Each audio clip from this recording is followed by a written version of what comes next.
the sensor array on the edge of Vorathi space, had never screamed before. It hummed. It pinged. It blinked soft amber when a comet drifted too close to the border line. But it had never, in 300 years of operation, produced the sound it made at 3:12 station time on the fourth cycle of the harvest month. A scream. A long, flat, continuous scream that woke every technician in the monitoring station from their sleep bunks and sent them stumbling into the control room in various states of undress, staring at a display board that had gone completely red.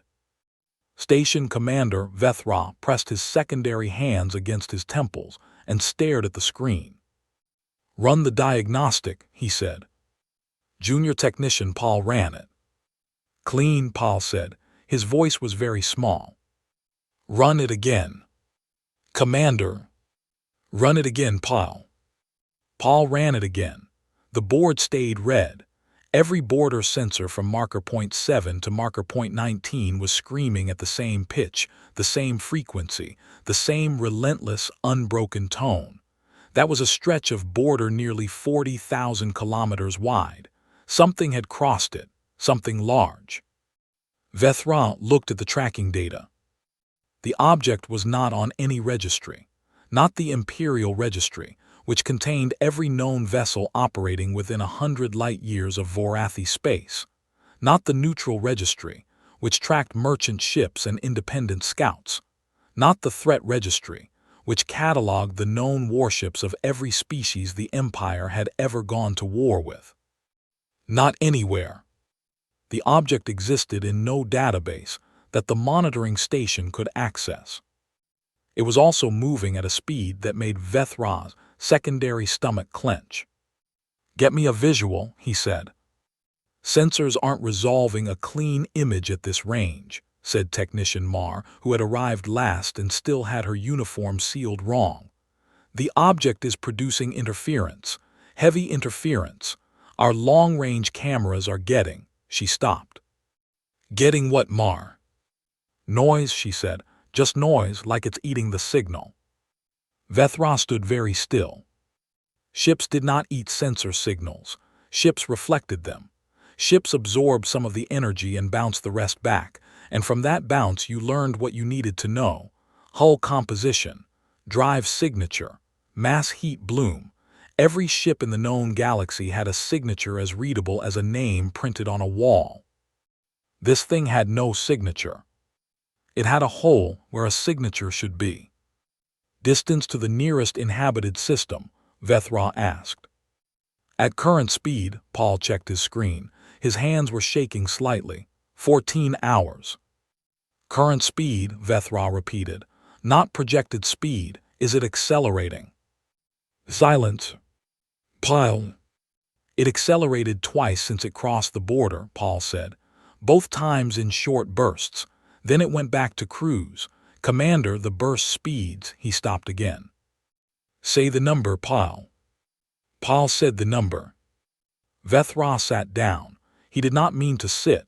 His legs simply made the decision without consulting him. The burst speeds were not possible. They were not possible under any drive technology the Empire had catalogued. They were not possible under theoretical technologies the Empire's best physicists had sketched out on boards and argued about over long meals. The number Paul had read off the screen was a number that belonged in a fever dream, not a sensor report. "Send the emergency burst to Fleet Command," Vethra said. His voice was steady. He was proud of that. "Full data package, priority 1, and get me a line to the High Coordinator's office." "At this hour?" Mar asked. Vethra looked at her. She opened the line. The news moved faster than the ship did. That was saying something, given what the ship was doing to the speed charts. By the time the emergency burst from the border station hit Fleet Command on Vorathi Prime, 3 other monitoring posts along the same stretch of border had added their own data to the file. Each one had the same story, same red boards, same missing signature, same hole in the sensor return where a ship's identity should have been, same impossible numbers. Fleet Admiral Kosvarin was eating breakfast when his aide put the data tablet in front of him. He read the first 3 lines and put down his food. He read the rest of the report standing up, because sitting did not feel like an appropriate posture for what he was reading. Then he called the High Coordinator's office himself, without waiting for the monitoring stations to do it. High Coordinator Thessaly Orvin took the call in her private chambers. She was a tall Vorathi female with gray-silver scales along her neck and the steady eyes of someone who had been managing crises since before Kosvarin had graduated from the Fleet Academy. She listened to his summary without interrupting. She looked at the data he transmitted to her personal screen. She was quiet for a long moment. "One ship," she said. "One ship," Kosvarin confirmed. "Single object, but the energy readings suggest." "I can read the energy readings, Admiral." "Yes, Coordinator." "One ship," she said again, more quietly. "Producing this much interference, moving at these speeds, and we have no record of it anywhere." "Correct." "Could it be a new weapon, something one of the border states is testing?" Kosvarin had thought about that. He had spent the 20 minutes between receiving the report and calling her thinking about almost nothing else. "The border states don't have the physics for it," he said. "The Dreth Confederacy has been working on their drive technology for 60 years. They're nowhere near these numbers. The Sulari wouldn't risk a provocation right now given the trade negotiations. And the Keth," he paused. "The Keth don't build ships this large." "How large?" "We don't have a clean reading. The interference is significant, but based on the shadow it's throwing on our deep sensors," he checked the number again.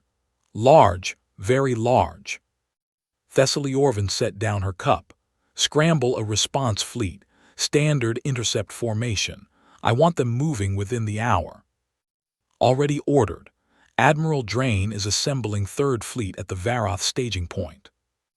"Good, and I want communication attempts. Every frequency we have. Standard hails, diplomatic channels, emergency broadcasts.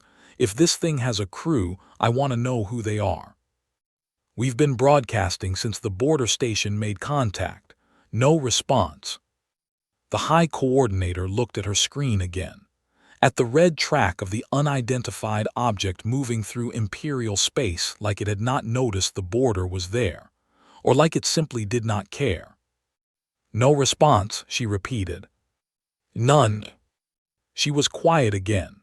Kosvarin had known her for 20 years. He knew her silences. This one was not the silence of a person thinking calmly. This was the silence of a person looking at something that did not fit inside any of their categories and trying to build a new category fast enough to be useful. "Keep broadcasting," she said finally, "and wake the council, full session. I want everyone in the chamber within 2 hours." "Do you want me to notify the public information channels?" "No," she said very quickly. "Not yet. Not until we know what we're dealing with." She closed the channel. She sat alone in her chambers for a moment, looking at the blinking red dot on her screen, moving through Imperial space at a speed her best ships could not match, eating sensor signals, silent. She thought about the energy readings. She thought about the burst speed numbers. Then she thought about the 14 hours before it reached an inhabited system, and she made herself stop thinking and start moving. Third Fleet assembled faster than it had ever assembled in its history. Fleet Admiral Drain, a compact, sharp-eyed Vorathi male who had fought in 2 border conflicts and 1 full war, did not need to be told twice. He had read the data packet on his way to the command ship and had spent the transit time running numbers in his head that he did not like at all. By the time he boarded the Sovereign's Edge, the flagship of Third Fleet and the largest warship the Empire currently had in active service, he had already decided on his formation. 47 ships, a hammer in the center and a net on the flanks, enough firepower to turn a small moon into particulate matter, more than enough to stop anything that had ever entered Vorathi space before. He told himself that last part several times. The intercept course was clean. At the object's current heading, Third Fleet would meet at approximately 9 hours out from the nearest inhabited system, in the open space between the Varoth staging point and the Helen Drift. Empty space, good sensor range, room to maneuver. Good ground, if space could be called ground. Drain stood on the bridge of the Sovereign's edge and watched his fleet finish forming up on the display. 47 ships, good ships. Crewed by people who knew their jobs. "Contact the flagship's communication array," he said. "I want a live link to the border station data feed." "Already connected, Admiral," said his communications officer, Ensign Seti. "And the object's current position?" "Unchanged course, unchanged heading. It hasn't deviated a degree since it crossed the border." Drain nodded. That was a fact that sat in his chest in an uncomfortable way. It hadn't changed course. It knew Third Fleet was assembling. The fleet's drive signatures would have been readable on any half-decent sensor array, and it had not changed course. Had not sped up. Had not slowed down. Had not responded to any of the hundreds of hail attempts being broadcast on every channel. It was simply continuing on its way. Like it was on a trip somewhere. Like it had a destination. "Do we have any intelligence on the heading projection?" Drain asked. "If it maintains this course, where is it going?" His navigation officer, a young female named Rath Sal, had already run it. "If it doesn't change course," she said, "it's heading for the Velhari cluster." Drain frowned. "That's deep Imperial space." "Yes, sir. 17 systems. Some of the oldest Imperial colonies. Estimated transit at current cruise speed," she checked. 4 days after passing our intercept point. If it passed their intercept point. Which it would not. Drain looked at the display. At his 47 ships. At the blinking unknown contact on the far edge of the screen, moving calmly and steadily toward them. "Open a fleet-wide channel," he said. "Open, Admiral." He straightened. He thought about what to say. He had given pre-battle addresses before. He knew the shape of them. What he wanted to say and what was appropriate to say in a fleet address were different things, so he found the place where they overlapped. "This is Admiral Drain," he said. "You have all seen the data packet. We are going to intercept an unidentified object that has entered Imperial space without authorization and without responding to our communications. We do not know what it is. We do not know who built it. We do not know what it wants." He paused. "What we know is that it is in our space, and we are the fleet that defends this space. Whatever this object is, it is going to meet us first. Conduct yourselves accordingly. Drain out." He closed the channel. Rath Sal and Seti and the other bridge crew looked at their screens. Nobody spoke. The unknown object kept moving. 9 hours. In the council chamber on Vorathi Prime, the senior members of the Imperial government were filing into their seats in the middle of the night, faces tight, uniforms hastily arranged, looking at each other for reassurance that none of them quite had to give. In the border monitoring station, Commander Vethra sat in his chair and watched the sensor feed and drank something hot that Paul had made for him, and tried not to think too hard about what was on the other end of that signal. In the communication, broadcasts being sent out on every frequency, in every known language, in every format the Empire's translation banks could produce, the same message repeated over and over into the dark between the stars. "Unidentified vessel, you have entered Imperial Vorathi space. Identify yourself immediately. State your origin. State your destination. State your intentions. Failure to comply will be considered an act of hostility." The message repeated. The message repeated. The message repeated. The ship kept moving. And somewhere in the dark, inside the hull of that ship, something was listening to all of it. Third Fleet saw it before the sensors made sense of it. That was the part Admiral Drain would think about later, lying awake in his bunk during the long hours when sleep refused to come. The moment the object appeared on the visual screens, Not the data readouts, not the tracking displays, but the actual cameras pointed at actual space. And every officer on the bridge of the Sovereign's Edge went very quiet at the same time, without anyone saying a word. It was big. That was the first thing, just the size of it. The sensor interference had prevented clean mass readings, so the numbers had meant nothing concrete. Numbers were just numbers until you put a picture next to them. The ship was long, not wide. Long the way a thrown spear is long, built entirely in one direction, like whoever made it had decided that moving forward was the only thing that mattered and had built the entire vessel around that single purpose.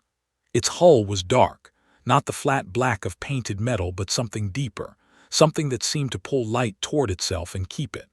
The running lights, if it had any, were not visible. No exhaust bloom from the drives. No radiation signature from a reactor. Just a long dark shape moving through space like a splinter working its way through skin. Distance, Drain said. 40,000 kilometers and closing, said Rathsal. Her voice was perfectly controlled. Drain noted that and respected it. At current speed, it will reach our intercept line in approximately 19 minutes. Formation status. All 47 ships in position. Hammer formation holding. Flank nets are locked in. Drain nodded. The formation looked good on the display. His ships were spread across the object's projected path in a wall of firepower that should have been impossible to ignore. Anything coming toward that wall had two options: stop or turn. He watched the long dark shape continue forward, without any apparent acknowledgement that the wall existed. "Hail it again," he said. SETI opened the channel. For the 100th time, the communication logs had been counting. The Empire's message went out on every frequency. Identify yourself. State your origin. State your destination. State your intentions. The silence that came back was exactly the same as the 9 hours of silence that had come before it. Total. Complete.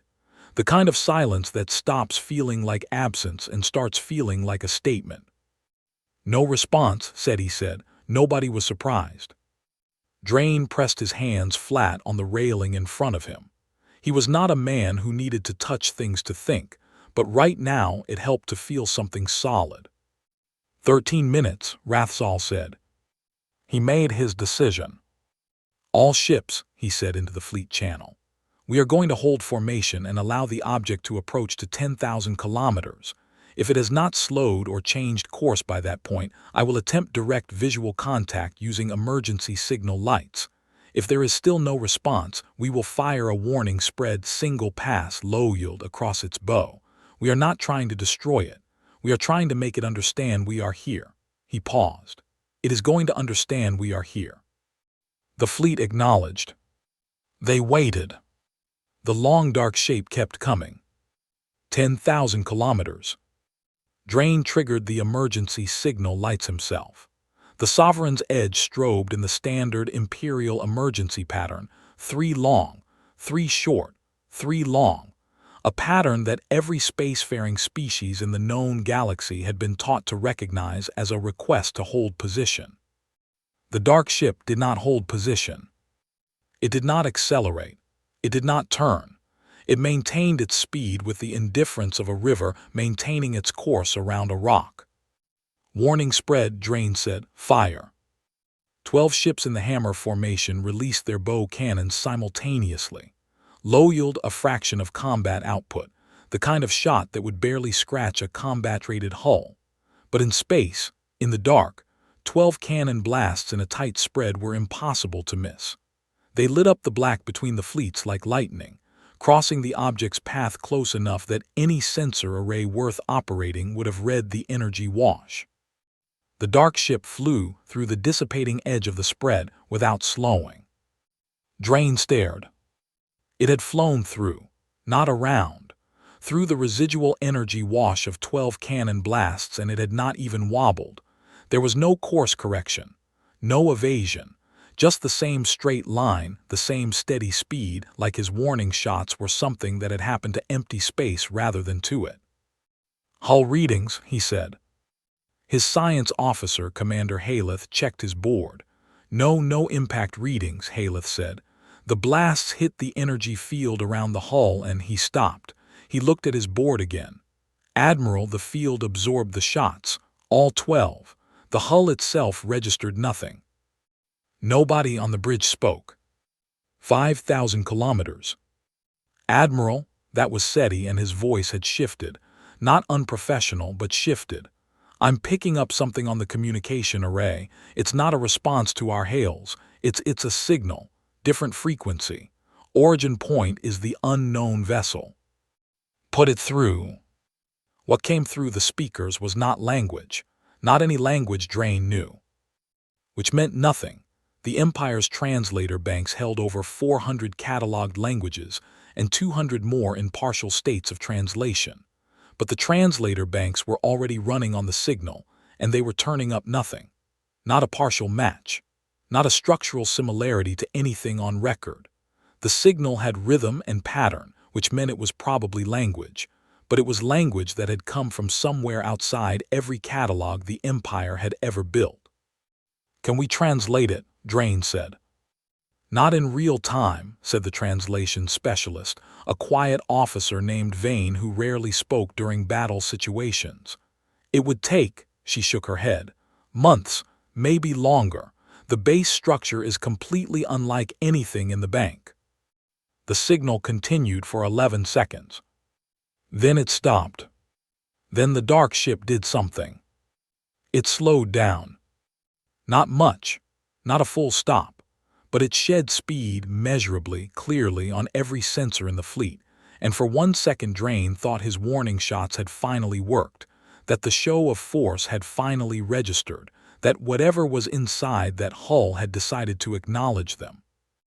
Then the dark ship turned on a lateral axis, smooth, fluid, like a fish changing direction in water, and pointed something at the Sovereign's edge. Energy buildup, Haleth said. His voice was wrong. On the forward section of the vessel, it's building very fast. Admiral, that is a weapon charging. That is definitely a weapon charging. Drain opened his mouth. The weapon did not fire. The energy built to a peak that made every sensor in the fleet spike into the red, and then it held there. Just held. Pointed directly at the Sovereign's edge like a finger held inches from someone's face. Not firing. Pointing. It wants us to know it could, said Rathsal very quietly. She was right. Drain knew she was right before she finished the sentence. The weapon buildup was a message. It was not a warning shot. He had done warning shots. He knew what they looked like. This was a demonstration. A deliberate, controlled demonstration of capability pointed at his flagship, held at peak charge long enough for everyone to read the numbers, and then the energy dissipated. Slowly, deliberately, like a hand opened after being held in a fist. The dark ship returned to its original course. Same heading, Velhari cluster, same speed, like nothing had happened. Drain stood on his bridge and felt the silence of his crew pressing in from all sides. Admiral, said he again, Fleet Command is requesting a situation report. Tell them. Drain stopped. He tried to figure out how to compress what had just happened into a report.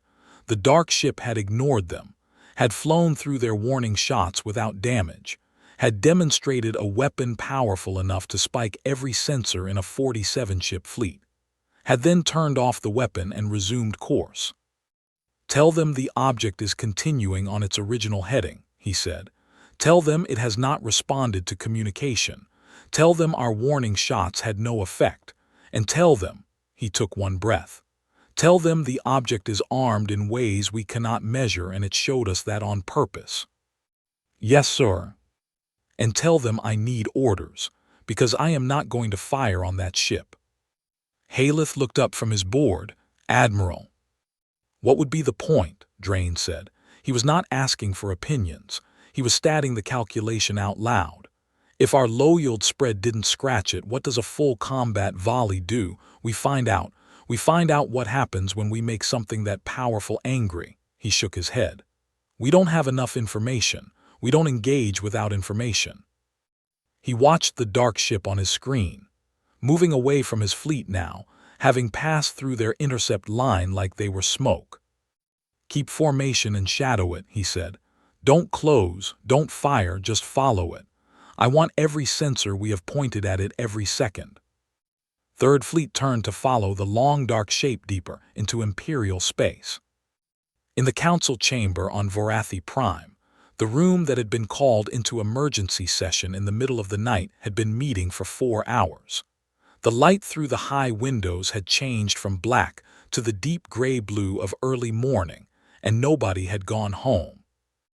High Coordinator Thessaly Orvin stood at the head of the long table and listened to Admiral Cosvarin relay Drain's report. She listened without moving. The senior council members around the table reacted in their own ways, some leaning forward, some pressing back in their chairs, one junior minister making a sound low in his throat that wasn't quite professional. When Cosvarin finished, she was quiet for a moment. "It showed him the weapon," she said.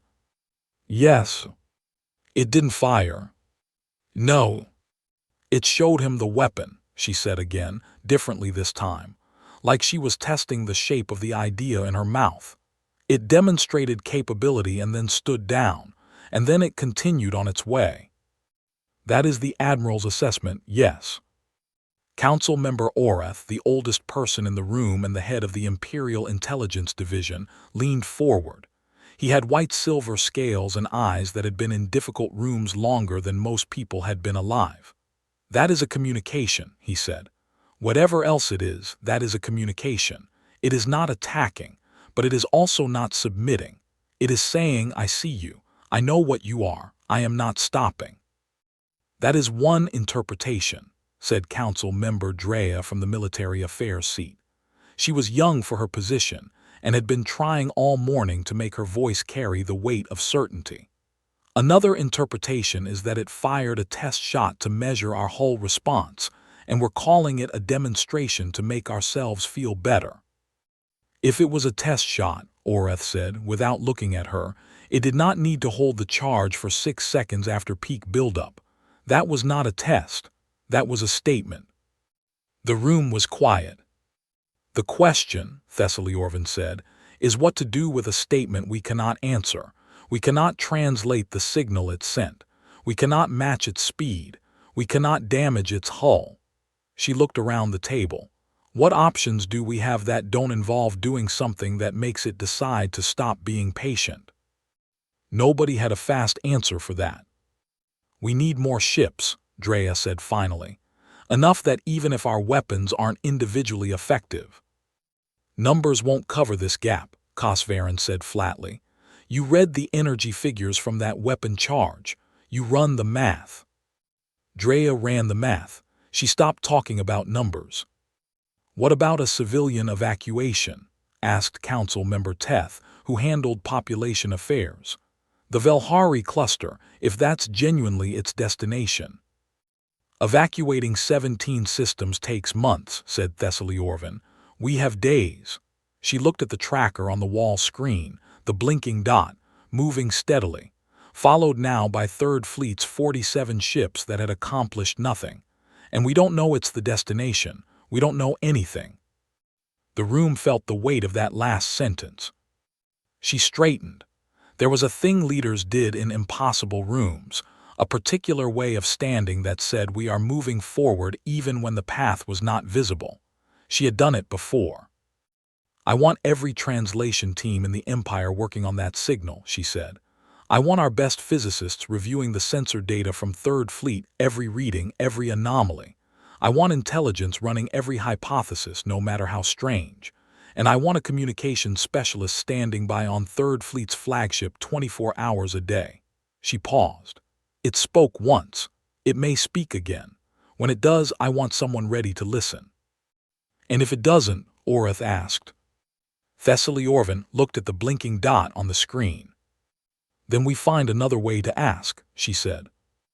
Outside the council chamber, Vorathi Prime was waking up to a normal morning. Ships moved in the orbital lanes. Markets opened. Children went to school. The news channels had not yet reported anything unusual. The High Coordinator's information blackout was holding, for now.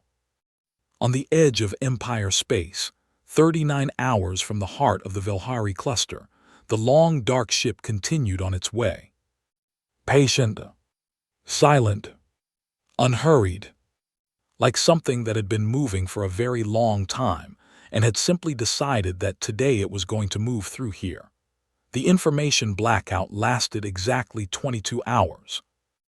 It broke the way these things always broke, not through an official announcement, not through a careful and managed release of information, but through a junior communications technician on a border monitoring station who told his brother, who told 4 people, who told 12 people.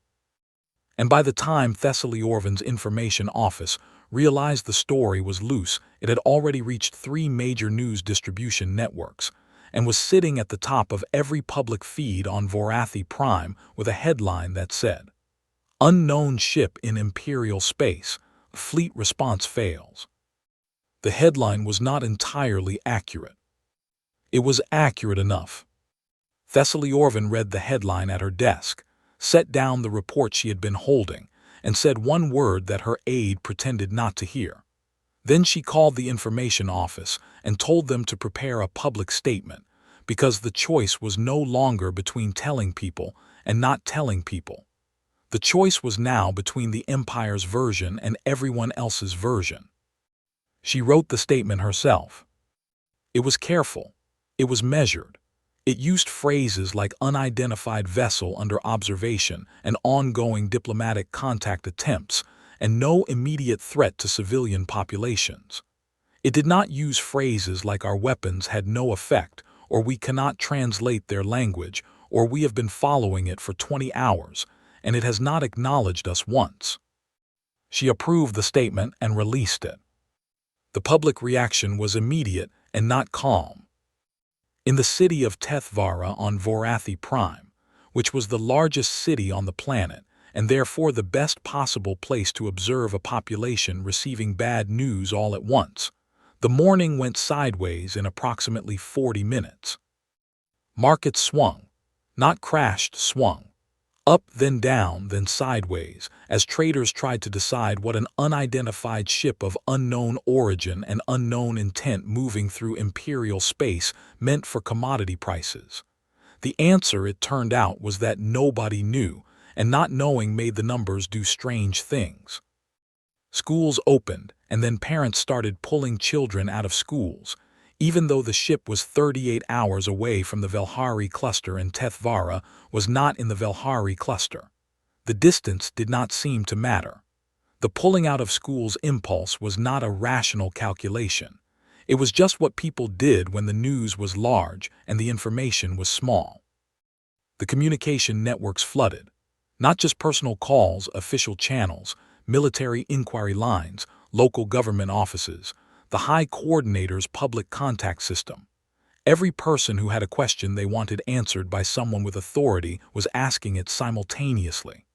The answers available were not good enough to satisfy anyone, because the honest answer to almost every question was "we don't know yet," and that answer, delivered at scale, does not comfort. Council Member Teth, whose job it was to track the mood of the civilian population, sent Thessaly Orvan a report at noon that used the word unsettled 11 times. Thessaly Orvan read it and thought that unsettled was doing a great deal of work as a word. The news networks had found from somewhere. They always found things from somewhere, a partial image of the ship. It was not a clean image. The sensor interference had seen to that. It was blurred and dark and showed mostly a long shape against the stars. But it was enough. It was enough for the networks to put it on a screen and point at it and talk about it for 12 consecutive hours. The shape was unlike anything in the Imperial visual catalog. That was the fact the networks kept returning to. Every known species had a visual aesthetic, a design language that showed up in their architecture and their ships and their tools. You could look at a Dreth vessel and know it was Dreth. You could look at Sulari construction and see the Sulari in it. This ship looked like nothing. It looked like something that had grown rather than been built. It looked like a problem. The High Coordinator gave 2 public addresses before evening. Both were calm. Both were factual. Neither made the public particularly calmer or more satisfied with the facts. In the council chamber, the emergency session had never really ended. People had left and returned and left again. Food had been brought in and eaten standing up. The long table that was usually a place for careful deliberation had become something between a military command post and a room where frightened people tried very hard to look like they were not frightened. Admiral Cosverin had not slept. He had considered it. He had gone to the small office adjoining the command center and sat in the chair there and closed his eyes. His brain had declined to cooperate. It kept running the numbers from Drain's sensor report. The weapon charge, the speed bursts, the way the interference swallowed sensor signals like a drain swallowed water. At 600, he stopped pretending to rest and went back to the command center. A message was waiting for him from Admiral Drain, time-stamped 4 hours ago. He opened it. Sir, at 1:30 station time the object reduced speed by 30%. We are not sure why.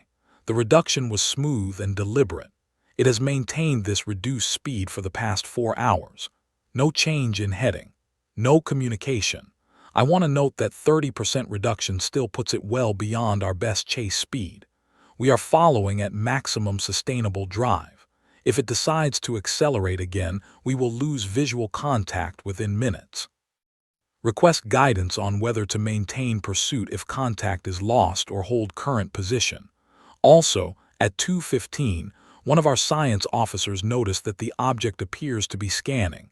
The sensor interference pattern changed. It's still blocking our readings of the hull, but the interference is now reaching out in pulses in all directions. It is looking at something. We don't know what. Drain. Cosverin read the message twice. It was scanning.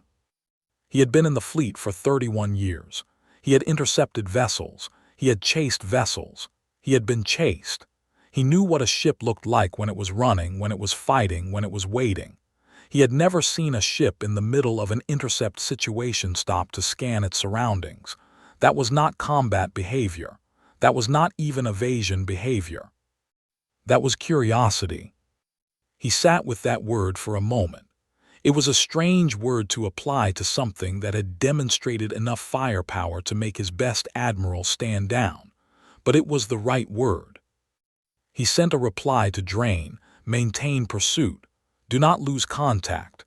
Do not engage. The scanning behavior is important. I want records of everything it points those pulses at. Then he went to find Orath, because Orath's interpretation the day before, that is a communication, was turning out to be right, and Cosverin was starting to think that the old intelligence chief was going to be more useful in this situation than anyone with a gun. He found Orath in a side room off the main chamber with 4 junior analysts and a screen full of signal data. The translation teams had been working on the 11-second communication burst for 20 hours. They had made progress in the way that a person digging a tunnel with a spoon makes progress technically forward, but not fast enough to matter yet. Anything, Cosverin said. Orath looked up. It is definitely language, he said. The structure confirms it. It has grammar. It has what appear to be proper nouns, repeated sound clusters that function as names or identifiers. The phoneme set is unlike anything in our banks. He paused. But I have a theory. Tell me. The signal it sent, the 11-second burst, I think it was not a statement. Orath turned back to his screen. I think it was a question. Cosverin waited. The intonation pattern at the end of the burst, the signal rises before it terminates. In every language in our bank, regardless of origin, a rising terminal pattern indicates interrogative function, a question. The structure at the end of this signal does the same thing. Orath looked at him steadily. It asked us something. We don't know what, but it asked. The room was very quiet. And we didn't answer, Cosverin said.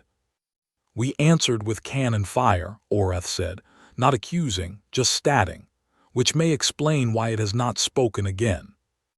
Cosvarin pressed both hands against the wall and looked at the ceiling. He was doing arithmetic that he did not like, warning shots after an unanswered question.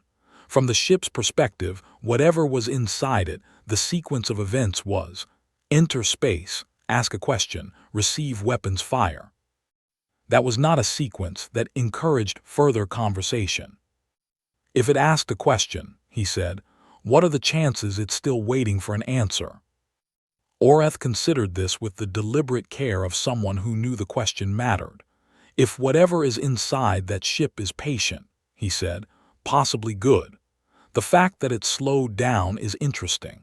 The fact that it is scanning rather than accelerating toward its destination is interesting.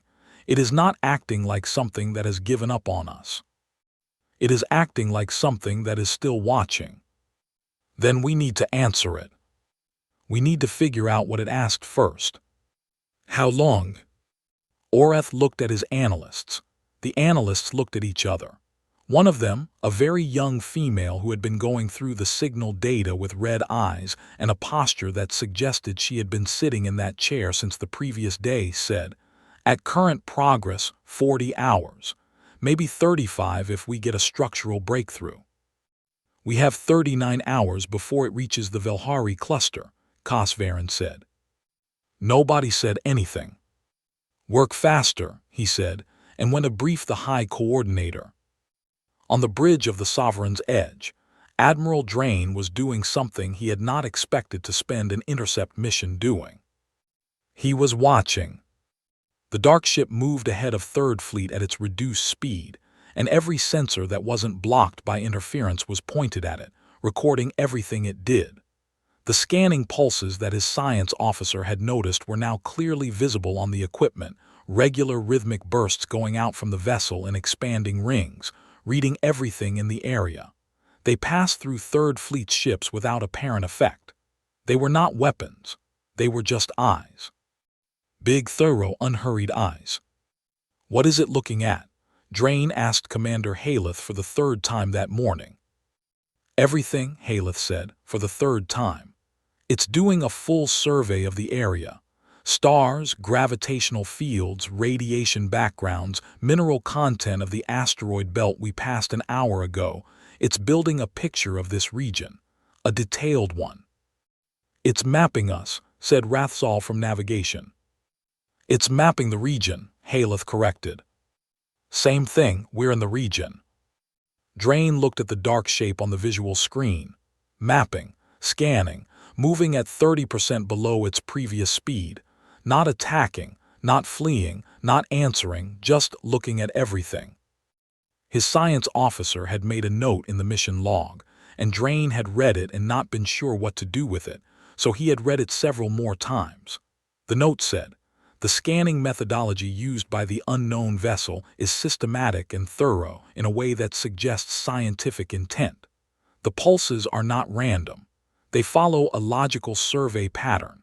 This vessel appears to be doing what we would call exploration. Exploration. Drain looked at the weapons readings that had nearly redlined every sensor in his fleet the day before. He looked at the hull that had eaten 12 cannon blasts like they were nothing. He looked at the long, dark shape moving steadily through Imperial space. He thought about those two things at the same time and found that they created a picture he could not quite hold steady in his mind. Because you did not build something that capable, something that protected, that armed, that fast, if you were just going somewhere to look around. You built something like that if you expected, somewhere along the way, to need it. Which meant whatever was inside that ship had traveled a very long way and built a very powerful ship to do it. Which meant, and this was the part Drain kept circling back to, they had not used any of it, not on the border sensors, not on the 47 warships that had tried to block their path, not when the cannon blasts had hit them. They had the capability, they had chosen not to use it. That was a choice.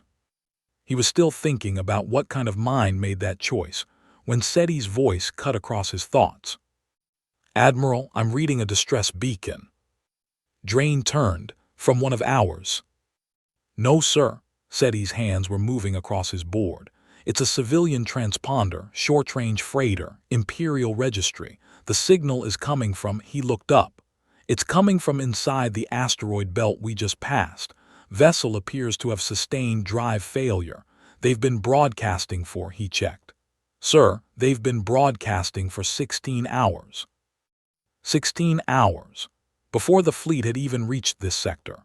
A freighter sitting in an asteroid belt with dead drives, broadcasting a signal that nobody had been close enough to receive until Third Fleet came chasing a dark ship through the area. Drain started to give the order to dispatch a rescue craft. He didn't get the words out. Admiral Haleth's voice was different. The unknown vessel, it's changing course. The long dark shape on the screen was turning, slowly, smoothly, the way it did everything, peeling away from its heading toward the Velhari cluster, pointing itself back the way it had come, back toward the asteroid belt, back toward the distress beacon. The bridge was absolutely silent. "It heard the beacon," Rathsal said softly. "It picked up the distress beacon."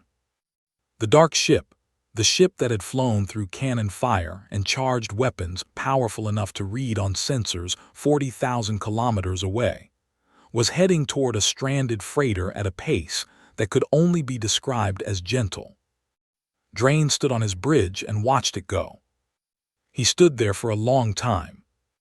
Then he said very quietly to no one in particular, "What are you?" The dark ship did not answer. But it had already answered something. The freighter was called the Merchant's Hope.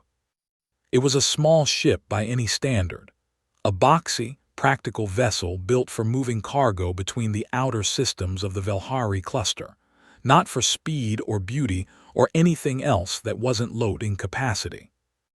Its crew was four: a captain named Das Fel, his wife who served as navigator, a young engineer on his first posting, and an old cargo handler who had been on short-haul freighters his entire working life, and had survived everything the outer systems had ever thrown at him, including 2 pirate encounters, 1 collision with a rogue satellite, and a drive fire that still gave him bad dreams. None of that had prepared him for what was happening right now. The drive failure had been ordinary enough. A coupling seal in the secondary motivator had cracked, cheap parts, always cheap parts on short-haul work, and they had drifted into the asteroid belt while Dasfel's wife ran the numbers on whether they had enough thruster power to push clear before their orbit decayed into something uncomfortable. The answer had been no. They had been sitting in the asteroid belt for 16 hours, broadcasting their distress signal and watching rocks drift past the viewports and waiting. Now they were watching something else. The dark shape filled their forward viewport. It had come out of nowhere, or rather it had come from the direction of the Imperial fleet that was apparently out there somewhere, which raised questions the Merchant's Hope's crew did not have the context to answer. It was larger than anything Das Fel had ever seen up close. Its hull was dark and smooth, and seemed to absorb the light from the nearby star. It had moved into position alongside the freighter with a precision that made his best docking maneuvers look like accidents. Then it had done nothing for 2 minutes. Just sat there. Dasfel's wife gripped his arm. The young engineer had stopped saying anything approximately 90 seconds ago.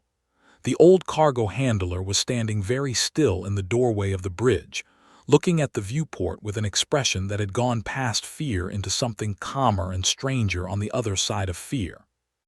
"It's hailing us," said Dasfel's wife. Her voice was steady because she was a navigator and navigators were trained to be steady, but her hand on his arm was not steady at all. Different frequency from the Imperial bands. Something new. "Put it through," Dasfel said. What came through the speakers was not the alien signal the Empire's translation teams had been pulling apart for 20 hours. What came through the speakers was a voice. A clear, even, unhurried voice speaking in a language that resolved in Dasfel's translation implant, the cheap civilian model that handled the 12 most common trade languages, with a small delay and some roughness at the edges, but resolved. It said, "Merchant vessel, we read your distress signal. We are here to assist. Please confirm your status and your crew count." Dasfell stared at the speaker. His wife stared at him. The old cargo handler said from the doorway very quietly, "Well, answer them then." Dasfell answered them. Admiral Drain watched the entire exchange on his sensor display from 40,000 kilometers away, which was as close as he had brought the fleet because he did not know what the dark ship was doing, and he did not want to be in the way if it decided to do something large. What it was doing, apparently, was talking to the freighter. Not in the unknown signal it had sent once before, in a trade language, in a recognizable, translatable, currently spoken trade language, specifically Varric Standard, which was the most common trade tongue in the outer Velhari systems, and would have been broadcast on the freighter's own emergency channel as its primary language setting. It had read the freighter's language broadcast. It had switched languages. "It adapted," said Haleth, standing next to Drain with an expression that had been shifting for the last hour between professional analysis and something that was not professional at all. "It received the emergency channel's language flag and adapted its communication to match." "In how long?" Drain said. "Between reading the beacon and hailing the freighter," Haleth checked. "Approximately 4 minutes." Drain looked at the screen. It learned enough of the language to hold a conversation in 4 minutes. Enough for basic operational communication, yes. The translation is rough, but functional. Drain did not say anything for a moment. Then he said, "Patch me into the conversation, live feed." Said he patched it through. The bridge of the Sovereign's Edge listened to a calm, even voice in slightly rough Varric Standard asking the freighter's engineer to describe the nature of the drive failure in technical terms. The engineer described it. The voice asked 2 follow-up questions about the specific coupling model and the freighter's power reserves. The engineer answered both. The voice said, "Understood. Stand by." "Stand by," Drain repeated. "For what?" Rathsal said. The sensor display gave them the answer. A section of the dark ship's hull opened, not like a weapons port, not like a launch bay, but like a door. A slow, deliberate, wide door. And from it extended something that resolved on the enhanced cameras as a docking arm. Long, careful, moving at a pace that would not frighten a crewed vessel sitting in an asteroid field. It was going to tow the freighter out. Drain sat down in his command chair. He sat down because his legs made the decision again, as they had done 2 days ago in the monitoring station, and he was beginning to think his legs were processing information faster than his brain. "Get me high command," he said. "Direct line right now."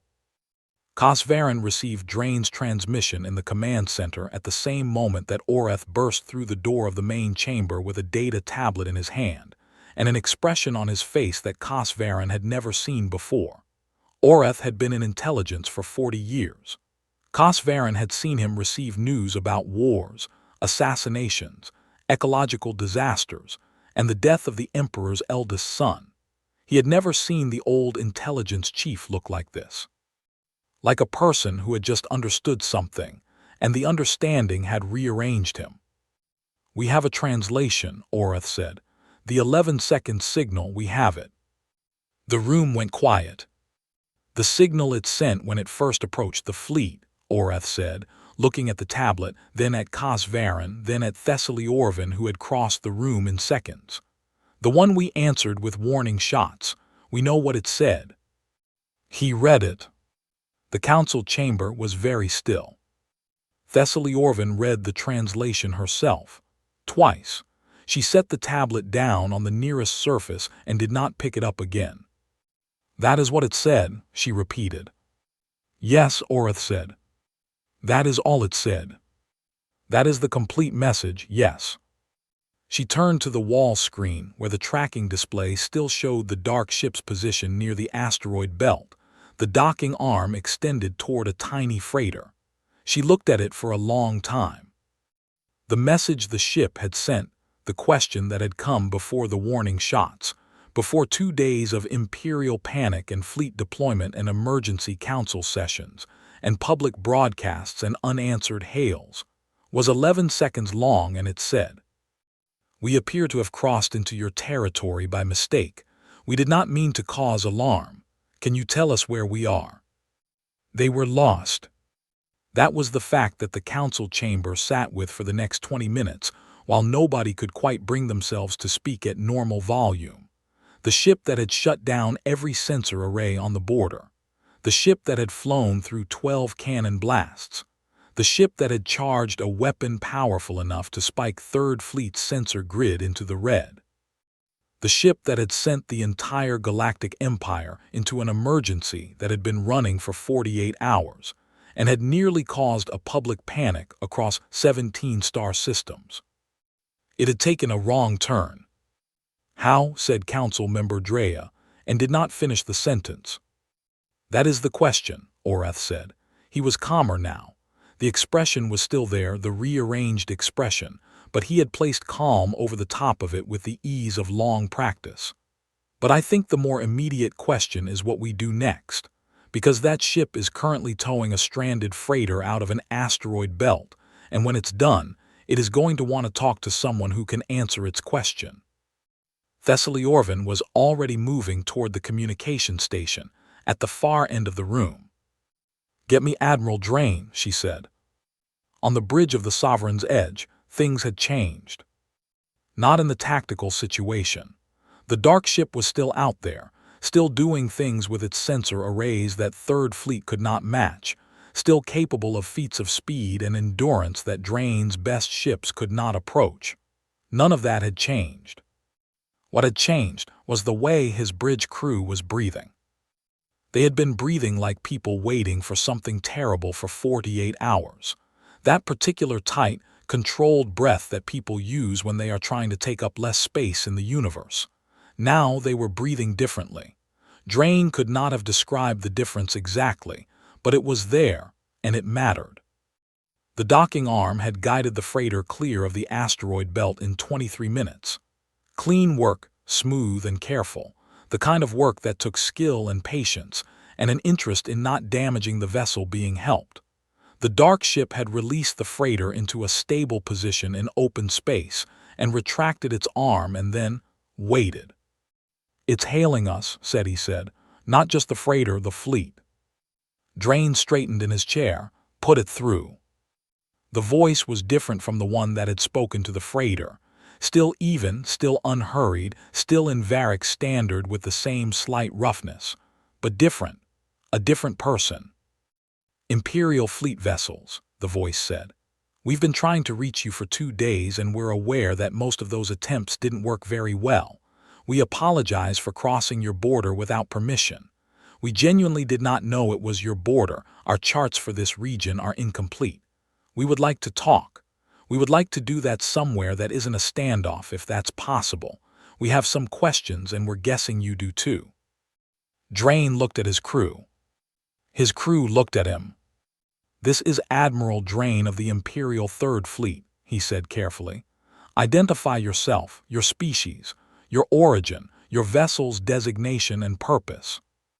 A pause, short, not uncomfortable. "My name is Captain Yara Chen," the voice said. "I'm human.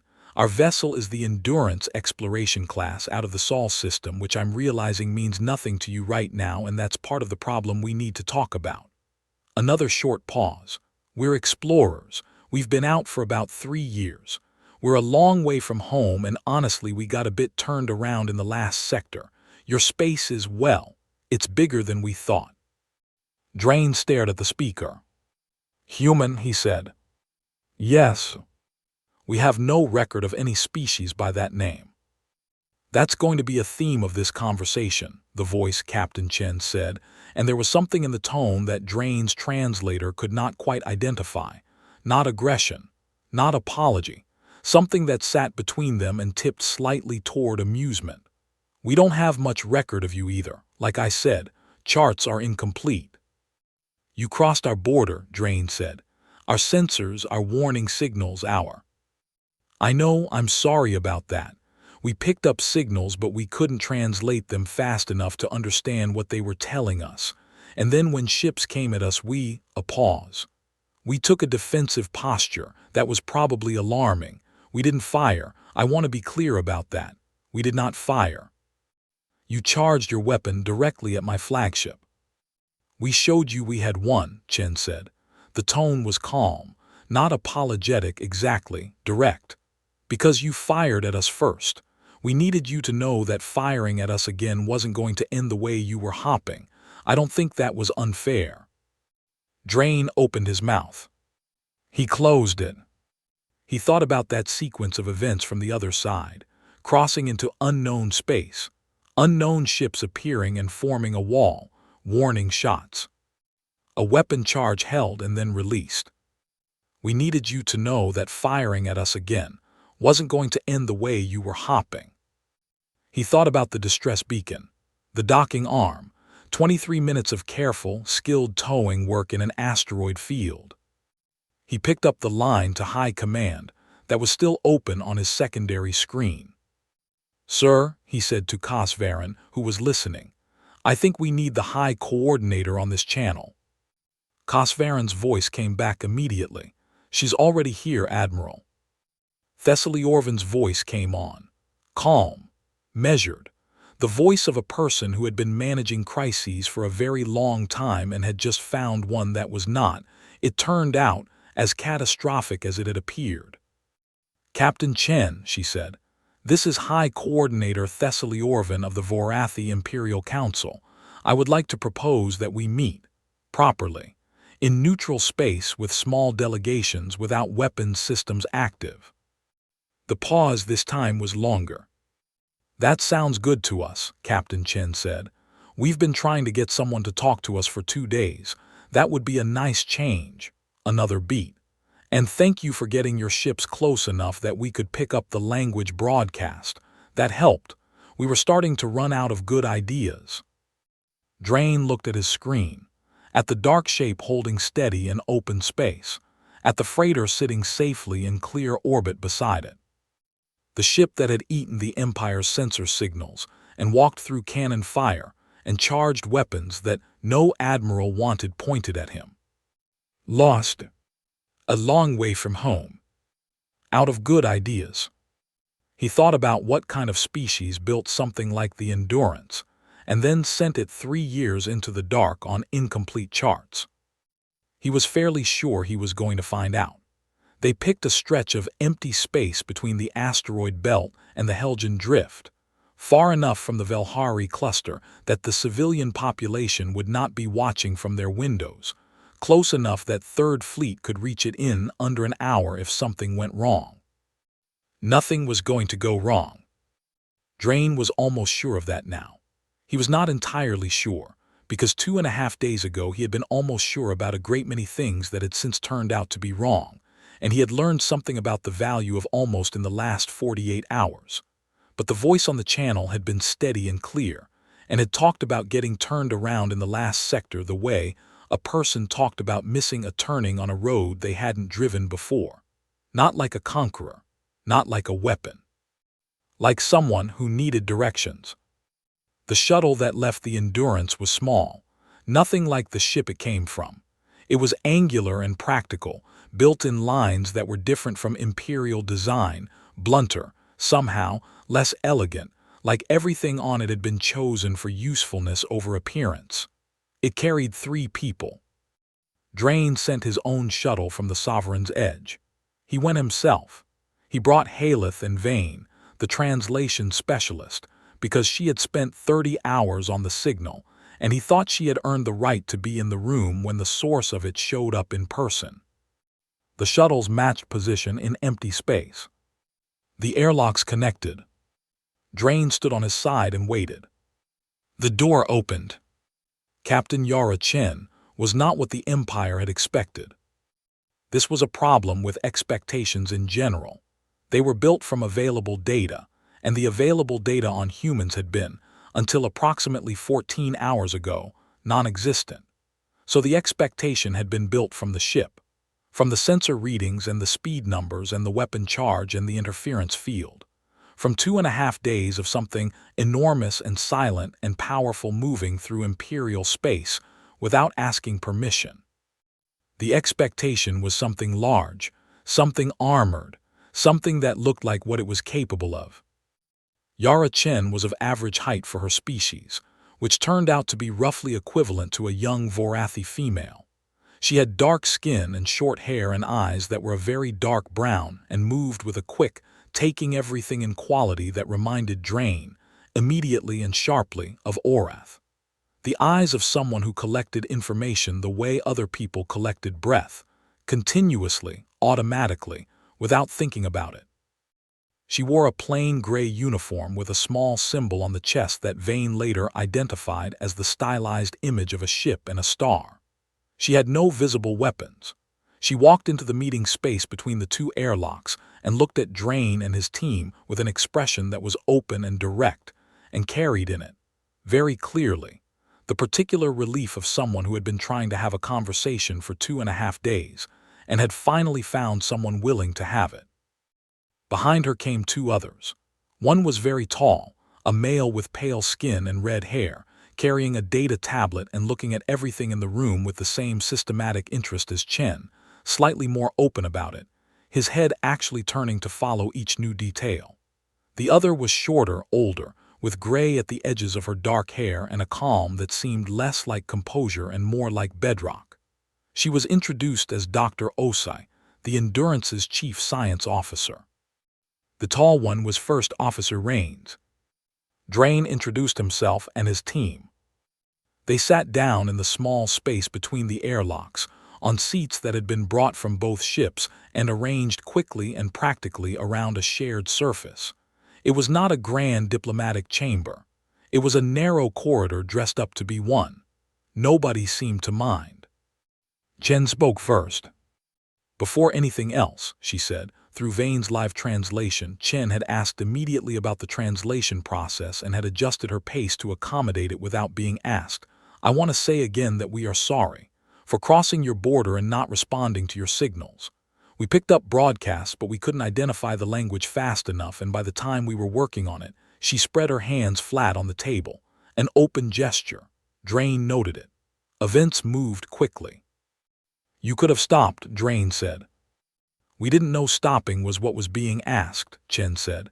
Some of what came through before we had any translation sounded like positioning data, coordinates. We thought it was navigation traffic. A short pause. We know now it wasn't. We are sorry. You were not sorry enough to change your course. We weren't sure changing course was safe either, she said.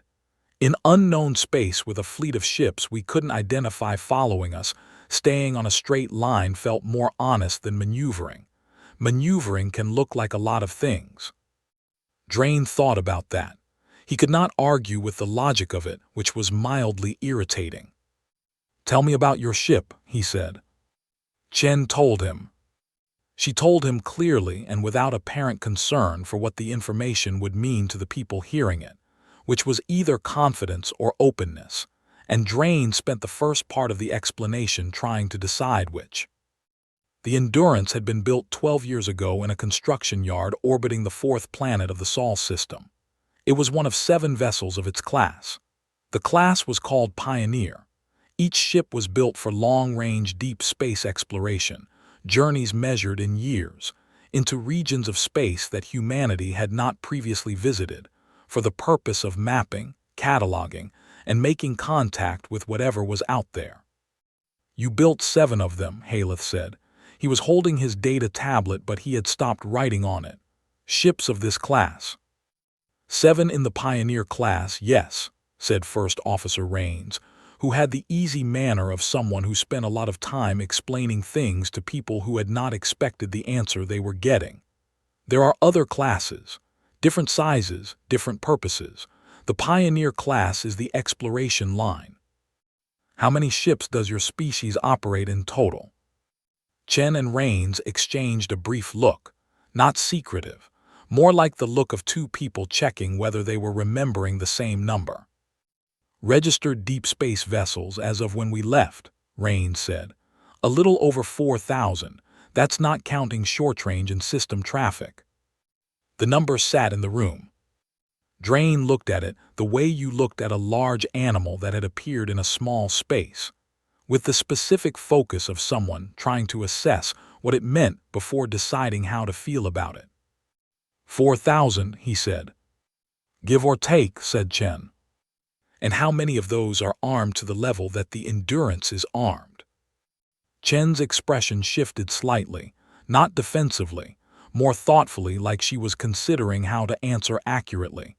Most of them carry some defensive capability, she said. The level varies.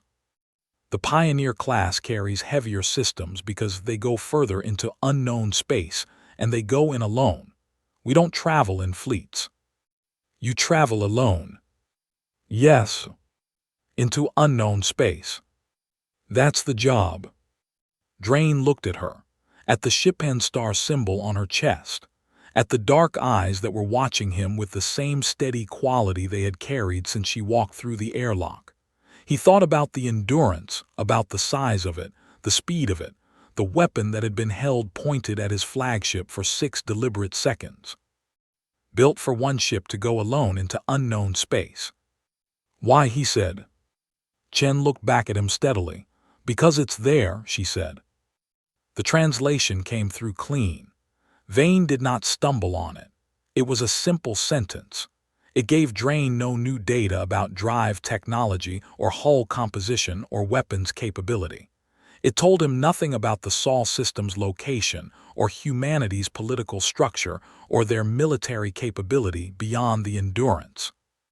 It was the most informative thing anyone had said in the meeting. He sat with it. Dr. Osei spoke for the first time. She had been quiet throughout, listening with the bedrock calm, making occasional small notes on her tablet. When she spoke, it was in the measured pace of someone who had thought carefully about what she was going to say before she said it. I want to ask about your species' history, she said. Your expansion history. How long have you been a spacefaring civilization? Orath, who had insisted on joining via audio link from Vorathi Prime and was listening to every word, later said that this question was the point at which he understood everything, not because of what Chen answered, because of how long it took her to answer. Chen looked at Drain, then at Drain's crew. Something moved across her face that was quick and private and was gone before it could be read clearly. We've had spaceflight for about 100 years, she said. The room did something, not a sound, not a movement, a change in the quality of the air, the way the air changes in a room when everyone in it has the same thought at the same time and nobody says it. Haleth said it. 100 years, he said. Approximately, Chen said. Our civilization has been spacefaring for 3,000 years, Haleth said, not accusing, like a man reading a number off a board and not being able to make it fit against the number next to it. We have been building ships for 3,000 years. I know, Chen said quietly, we can see that. And in 100 years your species built. He stopped. He was looking at his tablet, which had the sensor readouts from the last 2.5 days on it, and he stopped. We worked fast, Rain said. There was that quality in his voice again, not boasting, not apologizing, just statting. Drain looked at Chen. How many inhabited worlds does your species have? 1, she said. Well, a short pause. 1 home world, several colonies. The colonies are young. 1 world, Drain said. 1 world, she confirmed. So far. So far. Drain heard those 2 words with a clarity that had nothing to do with Vane's translation. They were simple words, present tense words, words that described a current condition and implied, without drama, that the current condition was expected to change. 1 world so far. 7 Pioneer-class vessels, going alone into unknown space because it was there. 100 years from the ground to this. He thought about what the Empire looked like from out there, from the Sol system, wherever that was, from the outside. He thought about the 47 ships of Third Fleet and the 3,000 years of Vorathi spaceflight and the great weight and age of the Imperial civilization. He thought about how large it must seem, how established, how permanent. And then he thought about what was sitting across the table from him. 100 years old, one world, building ships like the Endurance because unknown space needed to be mapped and there was no good reason not to go. He thought about the distress beacon, the 4 minutes to learn enough of a language to ask useful questions, the docking arm and the 23 minutes of careful work in an asteroid field for the benefit of 4 strangers on a small freighter the Endurance would never see again. He thought about the weapon, held at peak charge not fired. He thought about the question that had started all of this. Can you tell us where we are? He thought about what a species looked like when it was 100 years old and already doing this.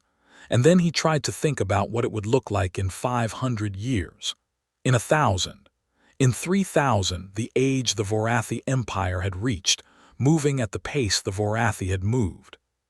He could not hold the shape of it. It was too large to hold. Captain Chen, he said, I have a question. Please, she said. The Endurance, your weapons, your drives, your hull, these were built to go into unknown space alone. He chose the next words carefully. Who were you expecting to find? Chen was quiet for a moment, not evasive, thinking about the honest answer. We didn't know, she said. That's the point. We didn't know what was out here, so we built for what we couldn't predict. She met his eyes. We thought it was better to be prepared for something we didn't find than unprepared for something we did. Drain nodded slowly. He thought the Vorathi Empire had expanded for 3,000 years. They had found other species along the way, some peaceful, some not. They had fought wars and signed treaties and built the largest political structure in this region of the galaxy. They had seen a great many things. He was fairly certain they had not seen this before. The meeting lasted 4 hours. By the end of it, the Endurance had been given a formal temporary passage through Imperial space and a navigational package that covered the region for 100 light-years in every direction, charts that would have taken humanity decades to build through their own exploration, handed over in an afternoon. In return, Chen gave Drain a data package of everything the Endurance had mapped in the 3 years since it left Sol. Systems, anomalies, spatial features that Imperial charts had wrong or had not reached yet. It was a fair trade, Drain thought. It was also a trade that told him something. The Empire had given humanity a map of 100 light-years. Humanity had given the Empire 3 years of solo exploration work covering a region the Empire's own scouts had not fully charted. 1 ship 3 years, 1 crew. He stood in the airlock as Chen and her team prepared to return to their shuttle. Around them, through the small viewport, the Endurance floated in the dark, enormous, patient, its hull dark against the stars. Where will you go from here? Drain said. Chen looked at the viewport, at her ship. Home, I think, she said. We've been out a long time and we have a lot to report. A small pause. Then probably back out. There's a lot of space. Yes, Drain said, there is. She looked at him then, direct, clear, the quick dark eyes. We'll file proper entry requests next time, she said, now that we know you're here. That would be appreciated. She almost smiled, not quite.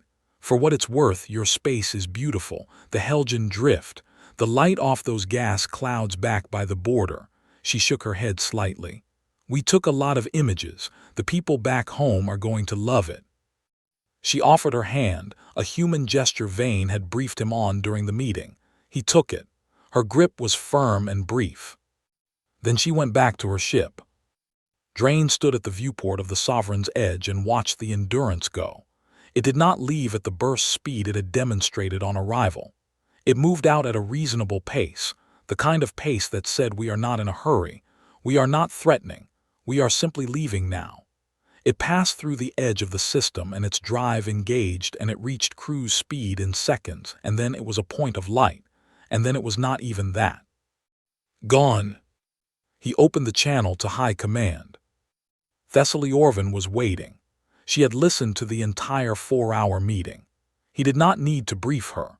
But there was a thing that happened after difficult situations, after the facts had been exchanged and the decisions made, where the person in the field and the person in the chamber needed to simply acknowledge to each other that they were on the same side of something.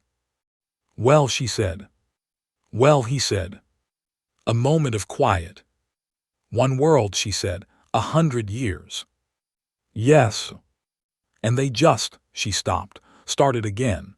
"They built that ship and sent it out alone because the space was there." That is what she said. Another silence. "Admiral," Thessaly Orvin said, "in your professional assessment, is humanity a threat to the Empire?" Drain looked at the place where the Endurance had been. He thought about the right answer. He thought about the accurate answer. He thought about whether those were the same answer. "Not today," he said carefully. "They are one world with young colonies and 100 years of spaceflight. Today they are not a threat." He paused.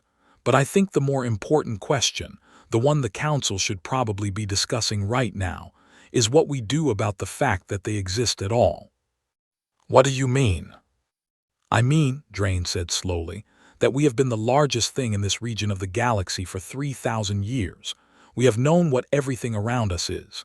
We have had time to prepare for every possible challenge because we could see them coming from a long way away." He watched the stars. "Whatever is coming from the direction of the Sol system, we did not see it coming. We could not have.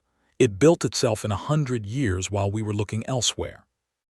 And in that 100 years it built 7 ships like the one that just left." He paused. 7 that we know of." The channel was quiet. "The question is not whether humanity is a threat today," he said. "The question is what they will be when they are 3,000 years old, and whether we want to be the civilization that was their neighbor when they were young." He thought about Chen's face, the quick eyes, the open hands on the table, the voice that said we are sorry for the trouble and meant it, and also said we needed you to know that firing at us again wasn't going to end the way you were hopping and meant that too. "I know what I think the answer should be," he said. "So do I," said Thessaly Orvin. Outside the stars were still. The Helgen drift caught the light of the nearby sun and scattered it in slow, soft colors across open space. Beautiful, the way Chen had said. The way a person said a true thing simply because it was true. Somewhere in the dark, moving fast, the Endurance was already heading home. It would be back. Everyone in the room had known that, without saying it, from the moment Yara Chen walked through the airlock. It would be back. And next time, there would be more of them.